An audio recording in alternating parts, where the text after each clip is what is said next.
ಮಾವಿನಕಾಯಿ ತಂಬುಳಿ ಮಾಡ್ತಾಯಿದ್ದೆ.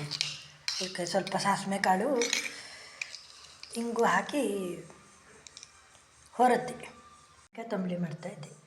ಒಂಚೂರು ದೊಡ್ಡ ಮಾವಿನಕಾಯಿ ಆಗಿತ್ತು, ಒಂದು ಅರ್ಧದಕ್ಕಿಂತ ಕಮ್ಮಿನೇ ಹಾಕಿದ್ದೆ ಮಾವಿನಕಾಯಿ. ಸ್ವಲ್ಪ ಸಾಸಿವೆ ಕಾಳು, ಸ್ವಲ್ಪ ಇಂಗು ಹುರಿದು ಹಾಕಿದ್ದೆ.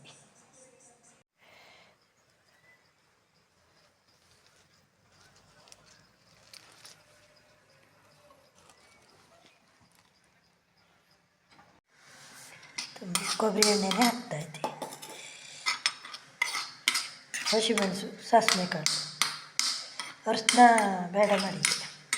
ಅರಿಶಿನ ಹಾಕಿದ್ದೆ, ಅರಿಶಿನ ವಾಸನೆ ಗೊತ್ತೋಳಿ ಇಷ್ಟು ಹಾಕಿ ಒಗ್ಗರಣೆ ಹಾಕಿಬಿಟ್ರೆ ಮಾವಿನಕಾಯಿ ತಂಬುಳಿ ರೆಡಿ.